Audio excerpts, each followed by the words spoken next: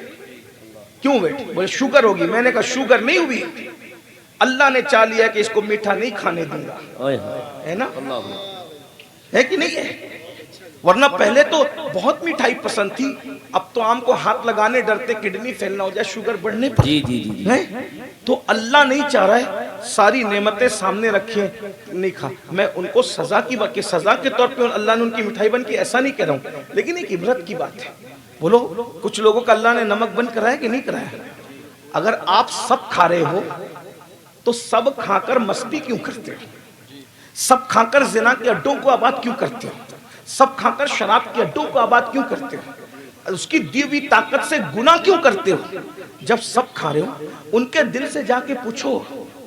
جن لوگوں کو پھدکتا ہوا دیکھ کر کے ان کو رشک کی نظر سے دیکھتے ہو نا، یہ لیڈر لوگ، یہ ہیرو لوگ، ان کی پرسنل لائف میں جھانک کر دیکھو، نیند کی 4 گولیاں کھاتے ہیں پھر بھی ان کو نیند نہیں آتی. اور تم لوگ ٹانٹ پر بھی آرام سے سو جاتے ہو. بے شک بے شک. تم لوگ بغیر پنکھے کے سو جاتے ہو، جی حضرت، بغیر ایسی کے سو جاتے ہو. یہ سکون کس نے دیا؟ اللہ نے دیا. بے شک بے شک. لیکن اگر اس سے بغاوت کرو گے تو یہ سکون بہت دن تک رہنے نہیں دے گا. اللہ کہتا ہے میں چھین لوں گا. کیونکہ ہمارا خدا گونگا بہرا نہیں ہے، وہ طاقت والا ہے، طاقت والا، وہ قوت والا ہے، اگر وہ دینا جانتا ہے تو وہ چھیننا بھی جانتا ہے۔ اس لیے اس کی نافرمانی مت کرو، اس سے بغاوت مت کرو۔ نہیں دیکھتے کتنے لوگ ہیں دنیا میں جن کو اللہ نے نعمت دے کر کے چھین لی، آج ان کے گھر ویران ہیں، آج ان کی جیب ویران ہے، آج وہ عزتوں کو ترستے ہیں۔ آپ کیا سمجھتے ہو ہم سے پہلے جو قومیں تھی ان کو اللہ نے عزت دی تھی؟ اللہ نے فرمایا فضلتکم علی العالمین، اللہ فرماتا ہے میں نے تم کو عالمین پر فضیلت دی۔ کن کو؟ ہم سے پہلے کی قوموں کو۔ وہ کون لوگ تھے؟ کون لوگ تھے؟ آل پیغمبر تھے۔ اللہ نے ان کو کائنات میں فضیلت، بلکہ عالمین فرمایا۔ اب میں عالمین کی کیا تشریح کروں، یہ تو یہ اتنا آپ سمجھ سکتے۔ اللہ فرماتا ہے میں نے تم کو فضیلت دی عالمین میں، عالم میں نہیں، عالمین میں فضیلت دی۔ لیکن جن کو عالمین میں فضیلت دی، تھوڑا دل کے کان سے سننا، یہ کوئی تقریر وقریر نہیں، میں سچی بات کہوں، یہ صرف دل کا حال ہے، ٹوٹے ہوئے دل کا حال۔ اللہ کرے کسی کے دل میں اترے۔ میں آپ سے کہتا ہوں انبیاء کی اولاد، پہلی چیز انبیاء کی اولاد، دوسرا فضلتکم علی العالمین، عالمین میں نے تمہیں فضیلت دی، عالمین پر فضیلت دی، ہے نا؟ لیکن جب انہوں نے اللہ کی نافرمانی کی، اللہ نے کہا عبادت کرو، نہیں کیا، انبیاء کی تصدیق کرو، نہیں کیا، وہ یہی سب کچھ کرتے رہے جو آج ہم کر رہے ہیں۔ تو اللہ نے کیا کیا؟ جن کو فضیلت دی تھی عالمین پر، ان کو سور بنا دیا، ان کو بندر بنا دیا۔ قرآن اٹھا کے دیکھیں، جس قرآن کے اندر یہ بات لکھی ہوئی ہے کہ ہم نے تمہیں عالمین پر، آج وہ ذلیل ہو گیا۔ پھر قرآن ان کے بارے میں کیا کہتا ہے؟ علیہم الذلہ والمسکنہ، اور ہم نے ان پر پھر ذلت مسلط کر دی اور غربت مسلط کر دی۔ پتہ چلا غربت اور ذلت کب آتی ہے؟ جب اللہ رسول سے بغاوت کرو تب آتی ہے، ورنہ مسلمانوں آپ کیا سمجھتے ہو یہ جو آپ غریب ہو رہے ہو، مفلس ہو رہے ہو، ذلیل ہو رہے ہو، یہ کسی کی سازش ہے؟ ہم تو ساری سازشیں کسی نہ کسی کے سر ڈالتے ہیں۔ یہ اللہ بتا رہا ہے کہ اللہ جس پر غضب کرتا ہے پھر اس پر ذلت اور مسکنت مسلط کر دیتا ہے۔ تو آج اگر مسلمان ذلت و رسوائی کے دلدل کے اندر جو وہ دھستے جا رہے ہیں تو یہ اللہ کے غضب کی وجہ سے ہے، ورنہ یہی ہندوستان تھا جو سونے کی چڑیا کہلایا تو وہ صرف تمہاری وجہ سے کہلایا۔ ایک کلکتہ کے مسلمان تاجر کے پاس انگریزوں کی آمد سے پہلے اتنی دولت ہوا کرتی تھی کہ اور حکومتوں کے شاہی خزانے میں بھی اتنی دولت نہیں تھی جتنی دولت مسلمانوں کے پاس تھی۔ میرے عزیز، میرے بھائی، مگر آج تم روٹی کے ٹکڑوں کو ترس رہے ہو، کیوں؟ اس کی وجہ یہ ہے جب خدا کی نافرمانی کرو گے تو یہی ہوگا۔ تو جلدی جلدی سے چلتے ہیں۔ آقا نے کیا ارشاد فرمایا؟ لوگ امانت کو غنیمت سمجھیں، امانت میں خیانت مت کرو۔ اب امانت کی مختلف شکلیں، جیسے اگر کسی نے کہہ دیا یار یہ میں راز کی بات تجھ سے کہہ رہا ہوں، یہ امانت ہے، پھر مر جاؤ مگر وہ کسی سے مت کہو، کیونکہ بزرگوں نے فرمایا مومنوں کے سینے رازوں کے قبرستان ہوتے ہیں۔ جیسے قبرستان میں ایک مرتبہ مردہ دفن ہو گیا اس کو کوئی نکال نہیں سکتا، ویسے مومن کے سینے میں راز گیا بات ختم۔ یہاں تو کوئی رازدار ملتا ہی نہیں، جس کو راز کی بات کہہ دو جس کو وہ اور کسی رازدار سے شیئر کر دیتا ہے۔ یہ حال ہے، یعنی عورتیں پہلے رازدار نہ تھی، اب تو مرد بھی رازدار، مردوں میں بھی رازدار ختم ہو گئے، کیونکہ یہ امانت میں خیانت کرنے والی قوم ہے اور اللہ نے ان پر غربت اور ذلت مسلط کی۔ پھر اللہ کے رسول علیہ السلام فرماتے ہیں قیامت کے قریب تم دیکھو گے کہ عورتیں کپڑے پہن کر بھی ننگی رہے گی۔ اللہ کے رسول علیہ السلام کا فرمان ہے عورتیں کپڑے پہن کر بھی یعنی اتنے پتلے اور باریک لباس ہوں گے ان کے کہ کپڑے پہننے کا مقصد پورا نہیں ہوگا۔ آپ دیکھیے ہم کس دینداری کی بات کرتے ہیں، ہم کہتے ہیں مسلمانوں پر ظلم ہو رہا ہے۔ میں ایک بات کہوں، علماء بیٹھے غلطی کروں گا تو اصلاح کر دیں گے، جو سچا مسلمان بن جائے نا کبھی اس پہ ظلم ہو ہی نہیں سکتا۔ جی جی جی بے شک بے شک، زندہ باد زندہ باد۔ مسلمان بن کر تو دیکھو، تمہارے پیر میں کانٹا چبھے گا نا رب کی رحمتیں اترتی بھی نظر آئے گی۔ بے شک بے شک۔ مسلمان بن کر تو دیکھو، اگر جنابت میں مر جاؤ گے تو فرشتے تمہیں غسل دینے آئیں گے. بے شک زندہ باد کوئی ماشاءاللہ. نئی بات نہیں کہہ رہا ہوں, کیا ہوا ہے ایسا, جی حضرت ایسا ہوا ہے. اللہ اکبر. کوئی مومن بن کے تو دیکھے, ان سے وفا کر کے تو بے دیکھے. شک. اگر مومن کو اللہ اکبر کوئی مار ڈالے یہ سوچ کر. ایک عورت نے ایک صحابی کے لیے منت مانی تھی کہ میں اس کی کھوپڑی میں شراب پیوں گی. وہ صحابی شہید ہو گئے, لیکن جب شہید ہوئے تو وہ عورت نے اپنا منصوبہ پورا کرنے کے لیے سوچا. اتنی بارش ہوئی کہ ان کی لاش کو بارش بہا لے گئی, اور اس عورت کے ہاتھ وہ شہادت کے بعد بھی نہ لگے. اللہ تبارک و تعالیٰ اپنے بندوں کی کیسی حفاظت کرنا جانتا ہے. یہ جس کو آپ امام زید شہید کہتے ہیں, امام زین العابدین کے شہزادے, ان کو بادشاہ نے قتل کیا, شہید کیا, اور شہید کرنے کے بعد سولی پہ لٹکا دیا تاکہ گرمی سردی کے اندر جب موسم بدلتے رہیں گے تو ان کے کپڑے جب وہ کمزور ہو کر کے پھٹ جائیں گے, گر جائیں گے, تو ان کا جسم ننگا ہو جائے گا.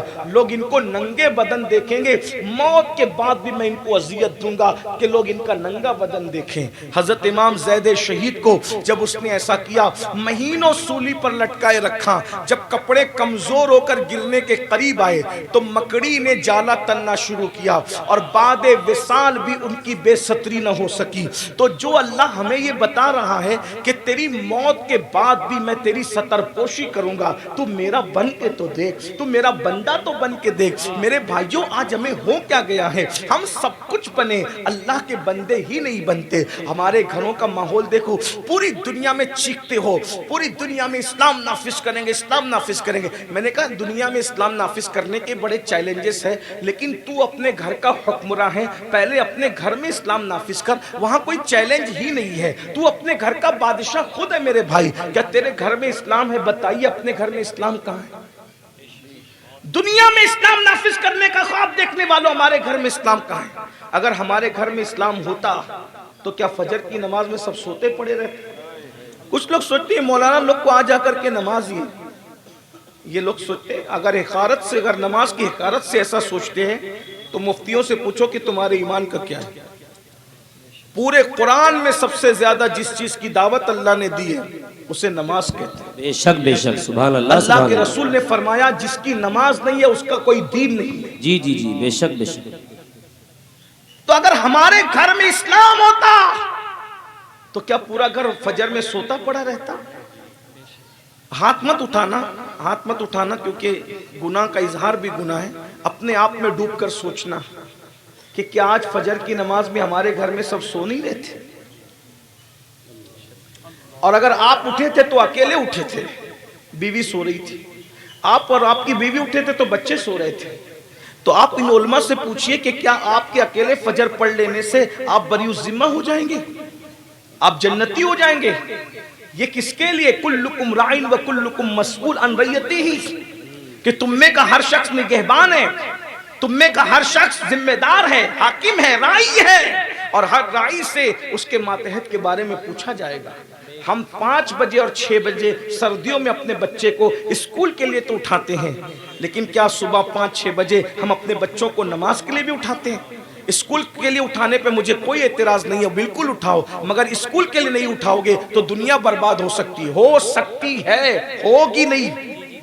لیکن اگر نماز کے لیے نہیں اٹھاؤ گے تو دین بھی ختم اور دنیا بھی ختم. جی حضرت بہت جامع گفتگو ہو یہاں رہی ہے امکان ہے, امکان, اس لیے کہ بہت سارے جاہلوں کو میں جانتا ہوں کہ بے شمار جاہلوں کے دروازے پہ بڑے بڑے ڈگری والے نوکری کرتے نظر آ رہے ہیں. دنیا نہیں پڑھا انہوں نے مگر ان کا کچھ بگڑا نہیں. بہت سارے ایسے بھی لوگوں سے میرے تعلقات ہیں, حساب کرنے کے لیے آدمی لے کے بیٹھتا ہے لیکن کروڑوں پتی ہے. جی آپ نے بھی دیکھا ہوگا. تو میں یہ کہہ رہا ہوں اگر اسکول کے لیے بیٹے کو نہ اٹھایا تو دنیا برباد ہو سکتی ہے, امکان ہے. لیکن اگر نماز کے لیے نہیں اٹھایا تو دنیا بھی برباد ہو رہی ہے اور آخرت بھی برباد ہو رہی ہے. اس لیے کہ جس پر اللہ لعنت کرے، جی اگر اپنے بچوں کا بھلا چاہتے ہو، اپنے بچوں کی خوشی چاہتے ہو، اپنے بچوں کو دنیا اور آخرت کو سنوارنا چاہتے ہو، تو اپنے بچوں کو دین کے قریب لاؤ۔ آپ تو یہ سمجھ رہے ہیں کہ دین تو آخرت میں کام آئے گا، تو جب جو ہوگا دیکھا جائے گا۔ نہیں، جو دین جنت دلا سکتا ہے، اس دین کی برکت سے مال بھی آ سکتا ہے۔ بے شک زندہ باد زندہ پتہ باد۔ نہیں تبلیغی جماعت کے چکر میں آ کر کے لوگ مال سے اتنی نفرت کیوں کرنے لگے۔ ہاں، نادانوں نے ایسی کیا بلا پلائی کہ لوگوں کو ایسا لگنے لگا کہ مال خطرناک چیز ہے۔ میرے بھائی، اگر مال خطرناک ہوتا تو پھر نظام زکوٰۃ اسلام میں کیوں ہوتا؟ مال برا نہیں، مال خطرناک نہیں، مال تو اچھی چیز ہے، مگر بس بات اتنی ہے، اگر ادائیگی زکوٰۃ کے ساتھ مال ہے تو وہ آپ کے لیے جنت کا راستہ ہے۔ کیا بات ہے، سبحان اللہ اگر سبحان اللہ۔ مال کو جگہ آپ نے تجوری میں دیا ہے، دل میں نہیں دیا ہے، تو انشاءاللہ آپ کامیاب ہیں۔ میرے بھائی، اگر پانی نہیں ہوگا تو کشتی چلاؤ گے کس پر؟ جی کیا بات ہے۔ آپ کہتے ہیں کہ پانی میں کشتی ڈوب جاتی ہے، پانی میں تو پانی ختم کر دو، تو پھر کشتی کا کام کیا رہ جائے گا؟ پانی ختم ہو جائے گا تو بس بات اتنی ہے، کشتی بھی ضروری ہے منزل کے لیے، اور پانی بھی ضروری ہے۔ اگر پانی کو ڈوبنے کے خوف سے ختم کر دو گے تو کشتی تو پھر چل ہی نہیں سکتی، کیونکہ کشتی نے پانی میں چلنا ہے۔ بلا تمثیل مال ختم کرنے کی کوشش مت کرو۔ جیسے منزل پہ جانے کے لیے کشتی کے لیے پانی ضروری ہے، ویسے دنیا اور آخرت کی کامیابی کے لیے مال بھی ضروری ہے، مگر فرق اتنا ہے کہ کشتی کو دریا میں رہنا چاہیے تو کشتی کامیاب ہے، اگر دریا کشتی کے اندر آ جائے تو پھر کشتی ڈوب جاتی ہے۔ بلا تمثیل مومن کو دنیا میں رہنا چاہیے، مومن کے اندر دنیا نہیں رہنا چاہیے۔ مومن مال کے اندر رہے، مال مومن کے اندر نہ رہے۔ اگر اللہ اکبر، جب تک انسان مال میں رہتا ہے تو عثمان غنی کہلاتا ہے، مال میں رہتا ہے عبد الرحمن ابن عوف کہلاتا ہے، اور اس کے اندر مال آ جاتا ہے تو وہ فرعون اور نمرود کہلاتا ہوا نظر آتا ہے۔ مال برا کس نے کہا؟ کیا بات ہے حضرت، زندہ باد زندہ باد۔ اور میرے تمہارے نبی نے، کسی نبی کی یہ تعلیم نہیں ہے جو اپنے نبی کی۔ سب نبی سراخوں پر ہمارے نبی ہیں، سب انبیاء ہمارے ہیں، لیکن کسی نبی نے نہیں کہا جو میرے نبی نے کہا۔ کیوں؟ آقا فرماتے ہیں مال کماؤ مالدار بنو۔ حضور نے فرمایا صلی اللہ علیہ وسلم مال کماؤ مالدار بنو، کیونکہ غربت انسان کو کبھی کبھی کفر تک پہنچاتی ہے۔ اللہ اکبر اللہ اکبر۔ جی حضرت، حق بیانی ہو رہی ہے ماشاءاللہ۔ آپ تو یہ سوچ رہے ہیں کہ ہمیں غریب رہنا کیونکہ اسلام غریبوں کا مذہب۔ میں نے کہا رسول اعظم سے لے کے امام اعظم تک، امام اعظم سے لے کے غوث اعظم تک مجھے تو کوئی غریب نہیں ملتا۔ کیا بات ہے حضرت۔ یہ کون سا غریبوں کا مذہب ہے؟ امام حسین 25 حج کرتے ہیں، غریب کرے گا 25 حج؟ امام اعظم 55 حج کرتے ہیں، غریب کرے گا 55 حج؟ سبحان اللہ۔ حضرت سیدہ نفیسہ مصری امام جعفر صادق کی بہو ہے، وہ عورت ہو کر 30 حج کرتی ہے، غریب کرے گا 30 حج؟ سبحان اللہ سبحان اللہ۔ آپ مجھے بتائیں تو صحیح نا، یہ کیا فکر ہے؟ بس اتنا ہے کہ مال کو دل میں جگہ مت دو۔ بلکہ مجھے ایک بات یاد آئی، تاریخ کے اگر اوراق کو پلٹوں، ایک بادشاہ تھا، کہاں کا تھا کیا تھا مجھے بہت معلومات نہیں ہے، ایک بادشاہ تھا، اس کا نام محمود غزنوی تھا۔ ایک ملک پہ حملہ کیا اس نے 7 مرتبہ، لوگ 17 بار بھی کہتے ہیں لیکن مبالغہ کرتے ہیں، 7 بار حملہ کیا، اور کچھ کم زیادہ ہو سکتا ہے۔ کس ملک پہ کیا یہ بھی میری زیادہ معلومات نہیں، کیونکہ بہت پڑھا لکھا نہیں۔ بار بار حملہ کیا، بار بار کیا حملہ۔ وہاں کے لوگ اتنے بہادر تھے کہ تلوار کی زور پہ اس کو بھگا دیا، وہ چلا گیا بیچارہ، اچھی نیت سے آیا تھا اس ملک پہ، چلا گیا۔ پھر اس کے بعد وہ حملہ کرنے کا ارادہ ترک کر دیا۔ دھیان سے سننا، تو وہ اپنے مرشد کے پاس پہنچا، اس کے مرشد کا نام تھا شیخ ابو الحسن خرقانی۔ اس نے کہا او محمود، وہ فلاں ملک پہ جس کا نام پتہ نہیں چل پا رہا ہے، تو ظاہر سی بات ہے تحقیق کرو گے تو معلوم ہوگا، کیونکہ آپ کو یہ مدرسہ جو جمال مصطفیٰ کے لوگ ہیں ان کو تھوڑی سی غلطی ہو گئی کہ یہ مقرر کو بلانے کی بجائے شاید انہوں نے غلط پروپیگنڈا سن کے کسی فقیر کو بلا لیا، تقریر کرنا فقیروں کا تو کام ہی نہیں ہوتا. مقرر کو بلاتے تو وہ پورا پیش کرتا کہ ملک کو کون ہے کیا ہے, لیکن بہرحال اب معلومات کم ہے تو اپنی اٹکل سے کیا کہیں. لیکن اگر معلومات بھی ہو نا تو حضرت یوسف علیہ السلام کو کہا جاتا ہے کہ اپنا خواب سوتیلے بھائیوں سے نہ بیان کرنا. تو بہت ساری چیزیں ایسی ہوتی ہیں جو سوتیلے بھائیوں سے نہیں کہی جاتی, اور مائک پہ کہی ہوئی چیز سگے بھائیوں سے بھی سوتیلے بھائیوں تک پہنچتی ہے. اس لیے سوتیلے بھائیوں تک بات کہنا اچھا نہیں. اگر نبی بھی سوتیلے بھائیوں سے بات کہہ دے, اگر نبی بھی سوتیلے بھائیوں سے بات کہہ دے تو کنویں میں ڈالے جاتے ہیں, بازار میں بیچے جاتے ہیں, ہے نا, اور پھر کس منزل سے گزرتے ہیں. اس لیے یہاں سوتیلے بھائیوں سے کوئی بات نہیں کہنا. معلوم نہیں ہے یہ کہنا زیادہ اچھا ہے, کم معلومات یہ کہنا بھی زیادہ اچھا ہے. بہرحال آپ سب تو مجھے جانتے ہی ہیں, غوثیت ماں کے در کا فقیر ہوں, اور آپ کو پتا ہے غوث پاک کے خزانے میں کوئی کمی نہیں ہے. کیا بات ہے حضرت, زندہ باد زندہ باد. بہرحال تو عرض یہ کر رہا تھا, سنیے ذرا توجہ سے سنیے. کون سا ملک تھا نہیں پتا زیادہ تر. امام ابو الحسن خرقانی نے فرمایا اور تو وہ فلاں ملک پہ بار بار حملہ کرنے جاتا تھا. اب جاتا نہیں, کہا حضرت وہ بہت طاقتور لوگ ہیں, جب حملہ کرتے ہیں وہ اپنی تلواروں سے بھگا دیتے ہیں, اور اب میرے پاس اتنی پیسے نہیں ہیں کہ میں وہ خرچہ اٹھا سکوں. توجہ کرنا, میں خرچہ اٹھا سکوں, میرے پاس پیسے نہیں ہیں, کیونکہ اتنی بڑی فوج کو اتنا لمبا لے کر کے جاؤں گا تو پیسے چاہیے نا, کھلانے کے لیے پلانے کے لیے. اس کے بعد ان کو مجھے تنخواہ بھی تو دینی ہے, تو تنخواہ دینے کے لیے کہاں سے لاؤں. اب سننا مسلمانوں, یہ اپنی تاریخ ہے.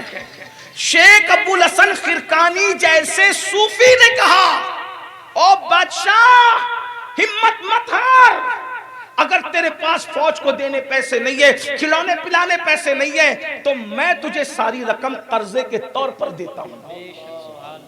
صوفی قرضہ دے رہا ہے بادشاہ کو, یہ صوفیت تھی آپ کی. بے شک بے شک. اور آج تو صوفی وہ جو دوسروں کے ٹکڑوں پہ پلے بھیک مانگے.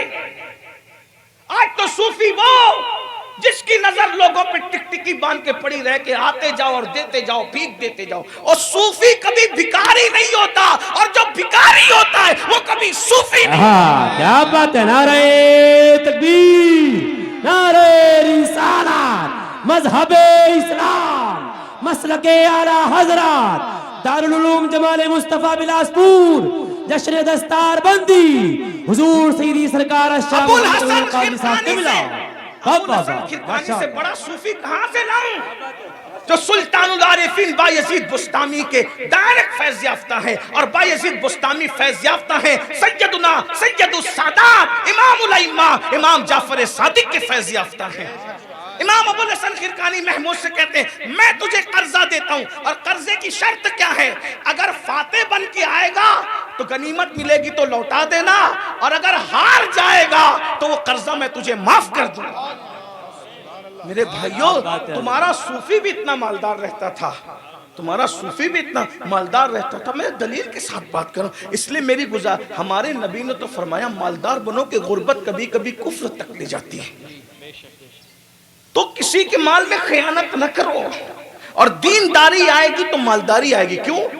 صحابہ کو دیکھ لو, جب تک دینداری پر نہ تھے, حضور کا دامن جب تک نہ ملا تھا, دینداری پر نہ تھے, جنگلوں میں بکریاں اور اونٹ چرانے والے تھے زیادہ تر, عرب کے بوریاں نشین ہی تو تھے. سیدنا فاروق اعظم خود کہتے ہیں جب تک دامن مصطفیٰ نہیں ملا تھا میں اونٹ لے کر جنگل جاتا تھا. حضرت بلال بکریاں لے کر جنگل جاتے تھے. میں ان میں سے کسی کو نہ چرواہا کہتا ہوں نہ چرواہا مانتا ہوں, اس لیے کہ بادشاہ اگر اپنی ٹوٹی ہوئی جوتی سیدھی کر لے تو اس کی عاجزی ہے, اس کی وجہ سے وہ موچی نہیں بن جاتا ہے نا. تو بکریاں جنگل میں لے جانے سے کوئی چرواہا نہیں بن جاتا. یہ ان کی کور نفسی اور کور علمی ہے, ان کے ایمان کو کوڑ ہوا ہے جو اہل اللہ کو چرواہا کہتے ہیں. ہم نہیں کہتے, اس لیے کہ اہل اللہ چرواہے نہیں ہوتے. ہاں اگر کوئی سید بادشاہ یا کوئی عالم دین اگر جھاڑو اٹھا کر محلہ صاف کرنے لگ جائے تو کیا اس سے معاذ اللہ وہ صفائی کرنے والا ہو جائے گا؟ ایسا نہیں ہے, یہ اس کی عاجزی ہے. بہرحال اب بکریاں تو لوگوں نے اس لیے چرائی کہ وہ عاجزی کی ایک شکل ہے, اور میرے آقا فرماتے ہیں ہر نبی بکری لے کر کے گئے جنگل میں, کیوں؟ اس لیے کہ امت کو سنبھالنے کا تجربہ دینے سے پہلے اللہ نے بکریوں کو سنبھالنے کا تجربہ انبیاء کو عطا فرمایا، کیونکہ جانوروں میں سب سے بھولا بھالا جانور بکری ہے۔ جو بکری سنبھالنا جان جائے پھر وہ سب کو کور کرنا جان جاتا ہے۔ ہاں میں تو کہتا ہوں کیا خوش نصیب تھی سبحان اللہ حلیمہ کی بکریاں، جس کو مصطفیٰ جان رحمت جنگل لے جاتے تھے۔ تو اب دھیان سے سنیے، میری طرف آپ کی توجہ رہنی چاہیے، غور فرمائیں۔ تو عرض یہ کر رہا تھا کہ مالدار بنیے، کیونکہ غربت کبھی کبھی انسان کو کفر تک لے جاتی ہے۔ ہمارے آقا صلی اللہ علیہ وآلہ وسلم کی تعلیم یہ ہے۔ اور میرے عزیز میرے بھائیوں جو ہے وہ دینداری کی برکت کیا ہے کہ جب تک کہ رسول اللہ کا دامن نہیں ملا تھا، یہ عرب کے بوریا نشین جنگلوں میں کوئی اونٹ لے جا رہا ہے، کوئی بکریاں لے جا رہا ہے، کوئی بھیڑے لے جا رہا ہے، لیکن جب دامن مصطفیٰ نصیب ہو گیا تو پھر وہی لوگ جو عرب کے بوریا نشین اللہ اکبر اونٹ اور بکریوں کو جنگل لے جاتے تھے، پھر وہ کیسر و کسرا کے تاجدار بن گئے، وہ کیسر و کسرا کے مالک بن گئے، اور اللہ رب العزت نے ان کو اتنی دولت سے نوازا۔ آپ مطمئن ہو کے سنیے بھائی، آپ کہاں دیکھ رہے ہیں؟ آپ پور توجہ ادھر رکھیں ماشاءاللہ جی، ماشاءاللہ بہت جامع گفتگو ہو رہی ہے، ماشاءاللہ بہت جامع گفتگو ہو رہی ہے، سبحان اللہ سبحان اللہ۔ ایک بار سب درود شریف پڑھیں۔ اللہم صلی علی سیدنا مولانا محمد صلی اللہ تعالی علیہ وآلہ وسلم۔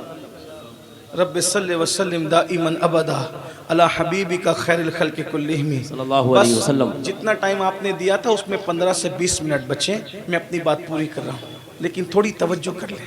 ایک بات آپ کو کہوں کہ حضور کے فرمان سے بڑی چیز اگر آپ کے نزدیک کوئی ہے تو آپ اس طرف متوجہ ہو جائیے، مجھے کوئی اعتراض نہیں۔ اللہ اکبر۔ اور اگر حضور کے فرمان سے کوئی چیز بڑی نہیں ہے تو پھر اس قوم کے سامنے کیا میں فرمان رسول پیش کروں کہ جو تھوڑی سی حرکت پر بھی ادھر ادھر دیکھنے لگتے ہیں۔ مجھے کوئی غصہ ناراضگی نہیں ہے، امام مالک کو 70 مرتبہ بچھو نے ڈنک مارا، آپ نے حرکت نہ کی، چہرہ سرخ ہو گیا، پسینے پسینے ہو گئے۔ بعد میں لوگوں نے کہا کیا ہوا؟ جب درس سے حدیث ختم ہوا تو کپڑے جھٹکے تو بچھو نکلا، تو کہا 70 بار اس نے ڈنک مارا۔ کہا پہلی مرتبہ میں آپ نکال کے پھینکتے؟ کہا کیسے پھینک دیتا، میں حدیث رسول کا درس دے رہا تھا۔ کیا بات ہے، سبحان اللہ سبحان اللہ، زندہ باد زندہ باد۔ میرے بھائی اس قوم کو ان جلسوں سے کیا برکت ملنی ہے؟ جو شربت والے کو دیکھ کر بھی منہ پھیر لیتے ہیں، چائے دیکھنے والے پر بھی حدیث سے توجہ ہٹا لیتے ہیں۔ کچھ سیکھیے میرے بھائی۔ مراد آباد ضلع میں ہر روز درجنوں جلسے ہوتے ہیں، آپ سیکھتے کیوں نہیں؟ میں کوئی غصے سے شکایت نہیں کر رہا ہوں، لیکن حضور کی حدیث ہے میرے بھائی۔ کتنا بھی بڑا عالم آ جائے، مفتی آ جائے، اور کتنا ہی بڑا محدث آ جائے، اگر ذکر رسول ہو رہا ہو تو حضور مفتی اعظم فرماتے تھے کہ اس کے لیے تو نعرہ بھی نہیں لگنا چاہیے، کیونکہ محبوب کا ذکر ہو رہا ہے، ذکر حبیب۔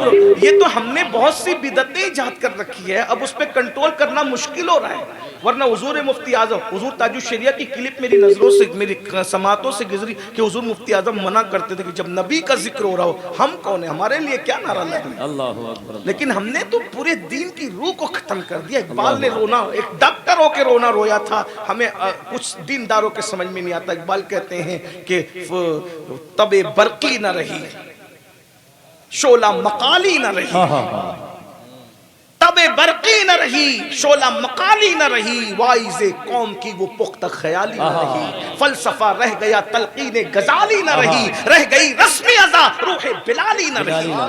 کیا رہ گیا ہے؟ خدا کے لیے تھوڑا وقت دیا ہے، سن لو۔ مجھے اپنی ذات کے لیے واللہ کوئی اللہ جانتا ہے، کوئی غصہ نہیں۔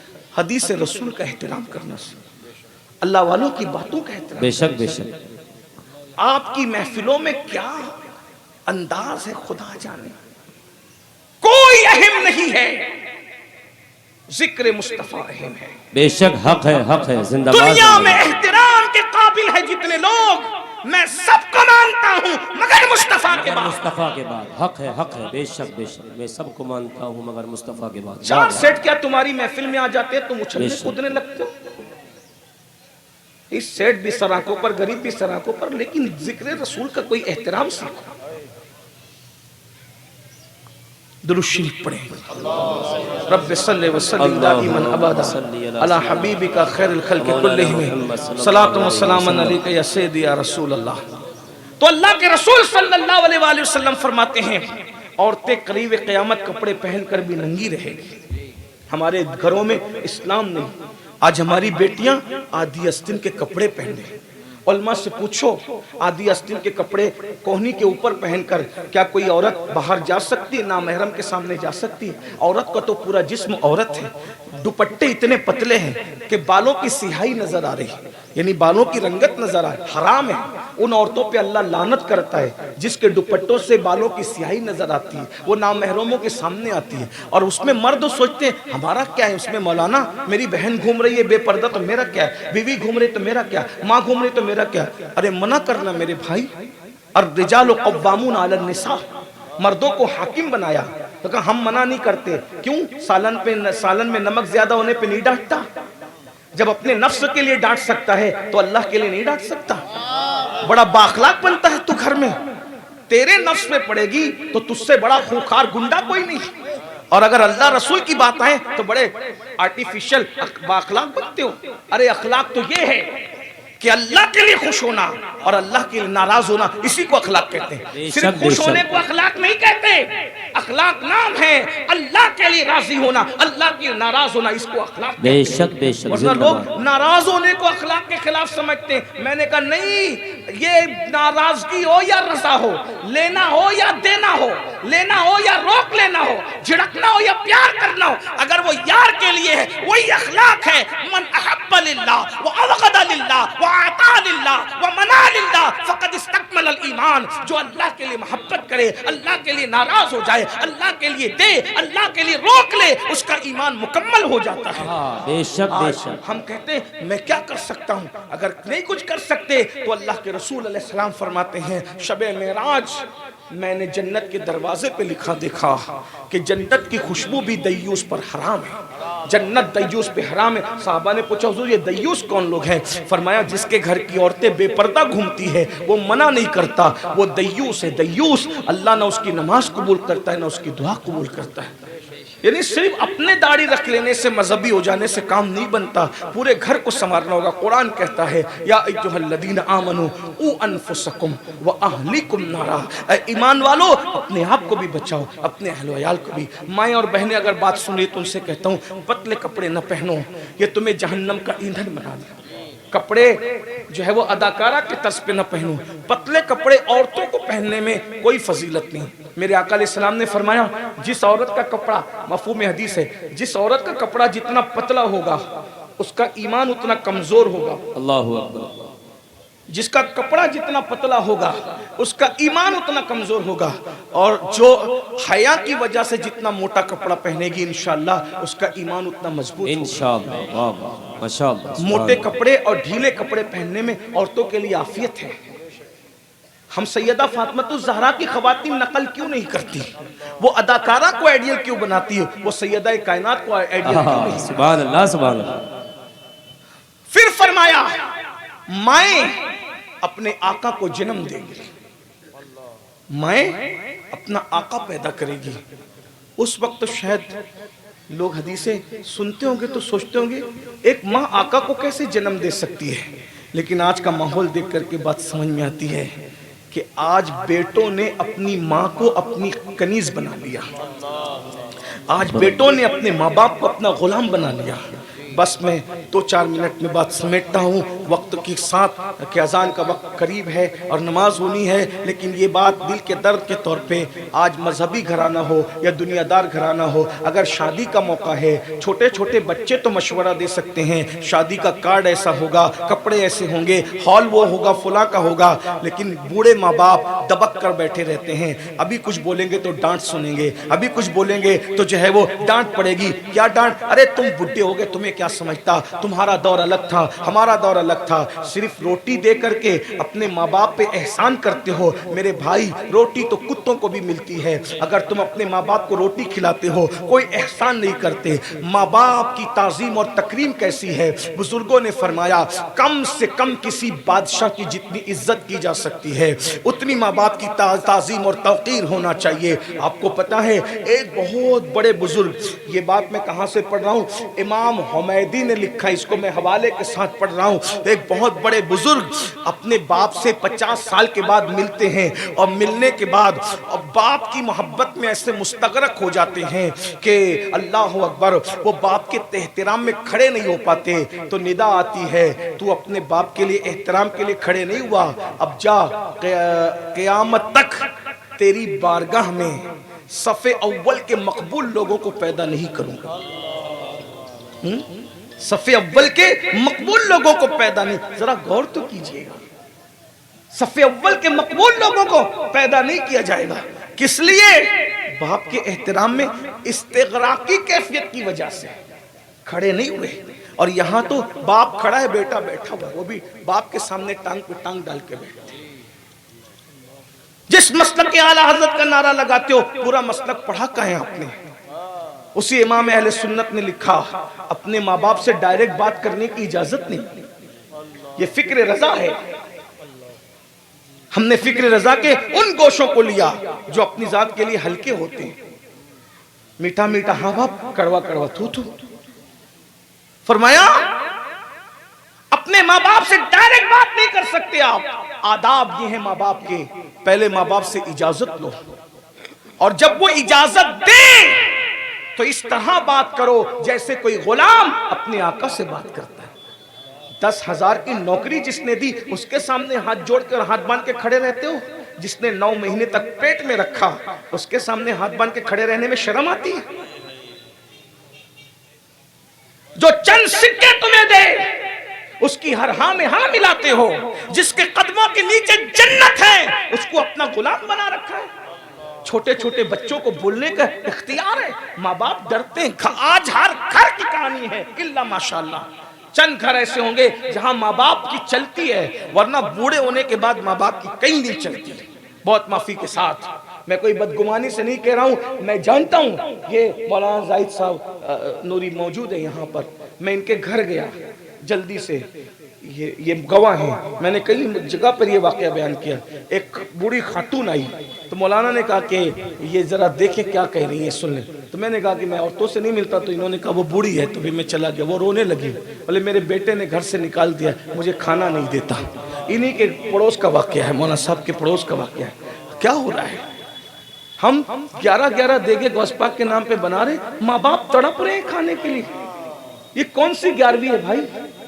ہم 11ویں کے مخالف نہیں ہیں. رسول اللہ کے نام پر کیک بن رہے کئی من کے، اور آپ کی ماں نے کبھی کیک دیکھا نہیں. آپ کس عشق مصطفیٰ کی بات کر رہے ہیں میرے بھائی؟ یہ تو نہیں تھا. عشق مصطفیٰ تو یہ تھا. اویس قرنی کو ماں نے کہہ دیا رسول اللہ سے ملاقات کے لیے میں تجھے جانے کی اجازت نہیں دیتی. ایسا نہیں کہ ماں مخالف تھی. اویس قرنی سے کم عشق رسول ان کی ماں کے پاس نہیں تھا. جتنا عشق مصطفیٰ اویس قرنی کے پاس تھا، اتنا عشق رسول ان کی امی کے پاس بھی تھا. اس لیے کہ شریف ماؤں کے بیٹے ایسے ہی عاشق ہوتے ہیں. عاشق ماؤں کے بیٹے ہی عاشق ہوتے ہیں. لیکن ماں نفرت کی وجہ سے نہیں کہہ رہی تھی. ماں کا بھی عشق تھا. ماں جانتی تھی کہ وہ اتنے خوبصورت ہیں کہ ابو بکر و عمر عثمان جیسے فرزانے اور عقل مند گئے، وہ غلام ہو کر اور دیوانے ہو کے رہ گئے. یہ تو پہلے ہی سے دیوانہ ہے، یہ تو کبھی واپس ہی نہیں آئے گا. ماں نے کہا نہیں جانا دیدار کے لیے. دنیا جانتی اتنا بڑا عاشق ہو کر کلیجہ پکڑ کے بیٹھ گئے، مگر حضور کی زیارت کے لیے نہیں گئے. مگر بتاؤں اس کا صلہ کیا ملا؟ ماں کی خاطر نہیں گئے. توجہ ہے؟ ماں کی خاطر نہیں گئے، مگر حضور نے کرم فرما کر خود آ گئے اور ایسی زیارت کرائی اپنی کہ بعض دیکھنے والے اتنی باریکی سے نہ دیکھ سکے جتنا رسول اللہ نے باریکی سے دکھایا. کیوں؟ اب لوگ یہ نہ سمجھے کہ صحابہ پر ان کو فضیلت ہے. نہ، صحابہ نے دیکھا اور حضور نے اویس قرنی کو دکھایا. تو اب یہاں دیکھنے والوں کا معاملہ الگ ہے اور پھر دکھانے والے کی بات الگ ہے. اس کو یوں سمجھ لے کہ بس مسجد اقصی میں سارے انبیاء نے نماز پڑھی اور حضور جب آسمانوں پہ گئے تو حضور سے پہلے انبیاء موجود تھے. تو کیا انبیاء کی طاقت میرے نبی کی طاقت سے بڑی ہے؟ حضور پیچھے پیچھے جا رہے ہیں، وہ پہلے آگے پہنچ گئے. تو بات یہ ہے انبیاء اپنی طاقت سے پہنچے اور حضور براق کی طاقت سے پہنچے، اس لیے حضور پیچھے پہنچے. تو یہاں معاملہ دوسرا تھا، بس بلا تمثیل. صحابہ نے دیکھا اپنی شان کے مطابق اور حضور نے اویس کو دکھایا اپنی شان کے مطابق. تو دیکھنے اور دکھانے کا فرق تو ہے نا. اسی لیے کسی دیکھنے والے سے پوچھا کہ رسول اللہ کی بھویں ملی ہوئی تھی کہ الگ الگ تھی. وہ رو پڑے، اویس میں نہیں بتا سکتا، کیونکہ تجلیات کی ایسی روشنی اور گہما گہمی ہوا کرتی تھی اور ایسی تجلیات کی ندرتیں ہوا کرتی تھی کہ نظر اٹھتی تھی اور ہیبت سے جھک جاتی تھی. اویس نے کہا میں بتاؤں؟ آپ نے تو دیکھا نا، آپ نہیں بتا رہے، میں بتاؤں؟ کہا آپ ہی بتا دے. تو کہا دور سے دیکھو تو جدا جدا نظر آتی تھی اور جب قریب سے دیکھو تو ملی ہوئی نظر آتی تھی. ان کی زلفیں نہیں، رحمت کی گھٹا چھائی ہے. ان کے ابرو نہیں، دو قبلوں کی یکجائی ہے. ماشاءاللہ ماشاءاللہ سبحان اللہ. ماں کی خاطر نہیں گئے دیکھنے تو حضور نے اپنے آپ کو دکھا دیا. لیکن آج کیا ہو رہا ہے؟ ماں باپ کو غلام بنائے. قیامت کی نشانیوں میں سے میں نے دو چیزیں پڑھی اس اعتبار سے. نبی کی بارگاہ میں آواز اونچی کرنے پر اعمال برباد ہو جاتے ہیں. یہ قرآن کہتا ہے لا ترفعوا اصواتکم فوق صوت النبی. لا ترفعوا اصواتکم فوق صوت النبی، میرے نبی کی آواز پر اپنی آواز کو اونچی مت کر. کیا ہوگا؟ ان تحبط اعمالکم وانتم لا تشعرون، تمہارے اعمال برباد ہو جائیں گے، تمہیں خبر بھی نہیں ہوگی. یہ نبی. اور دوسری چیز، ماں باپ کے سامنے اونچی آواز کرنے پر اعمال برباد ہو جاتے ہیں. ایک تو نبی کی بارگاہ میں آواز اونچی کرنے پہ، اور ایک تو اس پہ حدیث ہے. اور حدیث بھی کس نے بیان کی سنیے، اور اس کی سند کتنی خوبصورت ہے وہ بھی سنیے. اس حدیث کو بیان کرنے سرکار غریب نواز، اور انہوں نے سنا عثمان ہرونی سرکار سے، اور انہوں نے حضرت شریف سے، اور اس طرح اوپر وہ سند اس طرح جاتی ہے. تو حضرت غریب نواز سرکار فرماتے ہیں کہ قیامت کے دن ایک بندے کے اعمال تولے جائیں گے، پہاڑوں جیسی اس کی نیکیاں ہوں، پہاڑوں جیسی. حدیث پاک ہے، یہ بیان غریب نواز فرما رہے ہیں. کہتے ہیں پہاڑوں جیسی نیکیاں ہوگی. جب اس کا اعمال نامہ رکھا جائے گا میزان میں تو پورا میزان اس کے عمل سے بھر جائے گا. میزان بھرنا آسان ہے؟ وہ آپ بخاری شریف کے درس میں اکثر سنتے ہیں، ہمارے جو وہ مدرسین حدیث بیان کرتے ہیں، شیوخ الحدیث بیان کرتے ہیں کہ حضرت داؤد علیہ السلام نے جب میزان دیکھا تو اس کا بڑا پن دیکھ کر حضرت داؤد بے ہوش ہو گئے. میزان اتنا بڑا تھا کہ میزان دیکھ کے بے ہوش ہو گئے. اس کو کون بھرے گا؟ کتنا بڑا ہے میزان؟ حضور نے اندازہ لگانے کے لیے مثال دی، فرمایا زمین اور آسمان رکھ دو، میزان میں تو ایسا لگے جیسے بہت بڑے میدان میں انگوٹھی کا چھلا رکھا ہوا ہے. جس کے اندر زمین آسمان چھلے کی طرح دکھیں گے، اس میں میری تمہاری نمازیں کدھر جائے گی، روزے کدھر جائیں گے. لیکن میرا نبی پھر میرا نبی ہے، وہ تو نہایت سستا سودا بیچ رہے ہیں جنت کا، ہم مفلس کیا مول چکائیں، اپنا ہاتھ دکھا لے. میزان بڑا بتایا تو بھرنے کا طریقہ بھی بتایا. کہا اگر میزان بڑا ہے نا تو صحابہ نے کہا بھرے کیسے؟ کہا ایک بار سبحان اللہ کہو تو آدھا میزان بھر کر نکلے. ہاں، اور جو سبحان اللہ و بحمدہ کہتا ہے اللہ اس کو میزان بھر کے نیکی عطا فرمائے. سبحان اللہ سبحان اللہ. کیا شان ہے امت محمدیہ کی. سبحان اللہ و بحمدہ کہہ لیجئے میزان بھر کے. اور یہ تو ایک مرتبہ میں میزان بھر گیا، پھر ساری زندگی پڑھتے رہیے تو پھر کیا ہے، سونے پہ سہاگا. فرماتے ہیں جو 100 مرتبہ پڑھے گا سبحان اللہ و بحمدہ سبحان اللہ العظیم، اللہ تعالیٰ اگر اس کے سمندر کی جھاگ کے برابر بھی گناہ ہوں گے تو اللہ اس کی مغفرت فرمائے. سبحان اللہ سبحان اللہ. زندہ باد زندہ باد. صوفیہ فرماتے ہیں کہ جو یہ پڑھے سبحان اللہ و بحمدہ سبحان اللہ العظیم و بحمدہ استغفر اللہ، فجر کی سنت اور فرض کے بیچ میں پڑھے، کوشش کرے. اور اگر نہیں پڑھ پایا، وقت کم ہے، تو سورج نکلنے سے پہلے فجر کے بعد پڑھ لے. اگر وہ جنگل میں بھی جا کے بیٹھا رہے تو بھی اللہ اس کا مال اور روزی اس کو وہاں تک پہنچائے. سبحان اللہ سبحان اللہ. اور اللہ کے رسول نے فرمایا حدیث پاک ہے کہ اگر احد پہاڑ کے برابر بھی اس پہ قرضہ ہو تو اللہ اس کی ادائیگی کے اسباب پیدا کرے. مال کمانے کا اور مال میں برکت کا اس سے بڑا کوئی وظیفہ ہی نہیں ہے ماشاءاللہ. لیکن کریں گے آپ نہیں، کیونکہ میں جانتا ہوں اٹھے گا کون فجر میں. سلیم میں آپ دعا کیجئے نا کہ میں مالدار ہو جاؤں. سید تو دعا کر کے میں مالدار، مولانا آپ دعا کریں، مولانا آپ دعا کریں، مولانا سب کے نام تو مجھے نہیں پتا، آپ دعا کریں، ناظم صاحب آپ دعا کریں، مدرسے کے بچوں تم دعا کرو مالدار ہو جائیں۔ رسول اللہ نے کچھ چھوڑا؟ مالدار بننے کا طریقہ کتنا آسان ہے، اٹھو نا فجر میں، فجر میں روزی فجر میں تقسیم ہوتی ہے، رات کے 3 بجے تک کے موبائل کھیلتے ہو، 2 اور 12 بجے سو کے اٹھتے ہو، کیا ملے گا؟ ماشاءاللہ ماشاءاللہ۔ مفتی صاحب فرما رہے سادی صاحب کے ہر جمعہ کے بعد یہ روز ہونا چاہیے، یہ روز سبحان اللہ و بحمدہ سبحان اللہ العظیم و بحمدہ استغفر اللہ۔ اور صرف روزی نہیں چل کے آئے گی، دنیا کنیز بن کر تمہارے قدموں میں آئے گی۔ کیا بات ہے حضرت، زندہ باد زندہ باد۔ جس حاکم کو غور سے دیکھ لو گے وہ تمہارے سامنے سرنڈر ہو جائے گا۔ لوگ بہت تذکیر کے عمل مانگتے، کیا تذکیر کے عمل کے پیچھے پڑے؟ حضور نے جو بتایا اس پہ چلو، پوری دنیا مسخر ہو جائے گی، زمین اور آسمان مسخر ہو جائے گا۔ لوگ قبرستان میں بیٹھ کے تذکیر کا عمل کرتے، میں نے کہا ہمیں ضرورت نہیں قبرستانوں میں بیٹھنے کی۔ جی جی جی، دنیا جس کو ریجیکٹ کر دیتی ہے وہ قبرستانوں میں بیٹھتا ہے، ہم تو دنیا میں رہ کر تاریخ دنیا بننے کا ہمیں حکم دیا گیا۔ لا رہبانیت فی الدین، دین میں رہبانیت نہیں ہے۔ وہ غاروں میں بیٹھ کر کے جی چرانا کسی اور مذہب کی علامت ہے، ہمارے یہاں تو یہ ہے کہ سب سے بڑا مرد قلندر وہ ہے جو میدان میں ڈٹ کر دنیا چھوڑ کر بتائے۔ اس کی بہترین مثال اگر دیکھنی ہے کربلا میں امام حسین کو دیکھو، امام حسن مجتبیٰ کو دیکھو، مولا مشکل کشا سیدنا علی مرتضیٰ کرم اللہ وجہ الکریم کو دیکھو۔ کہتے تھے اے دنیا تو نے سب کو دھوکہ دیا، مجھے دھوکہ نہ دینا، میں تو تجھے طلاق دے چکا۔ مولا علی فرمایا کرتے تھے، اور فرمایا جب 3 طلاق دے دی جائیں تو پھر رجوع کی کوئی صورت نہیں بنتی۔ اس سے پتا چلا کہ مولا علی کا موقف بھی 3 طلاق کے بعد رجوع کا ختم ہے۔ کیا بات ہے حضرت۔ ہاں، جو لوگ 3 کو 3 نہیں مانتے اس کا مطلب وہ باب مدینۃ العلم کے راستے پر نہیں ہے۔ یہ حدیث تو دنیا کی مذمت میں سب بیان کرتے ہو، ذرا باب طلاق میں بھی اس سے روشنی لے لیا کرو کہ 3 کے بعد پھر رجوع کی کوئی صورت نہیں رہتی۔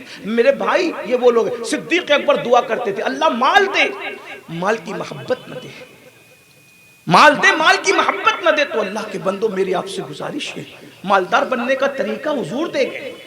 اسی لیے اور آپ کو بتاؤں حضور سے بڑا مالدار دنیا میں کوئی تھا ہی نہیں۔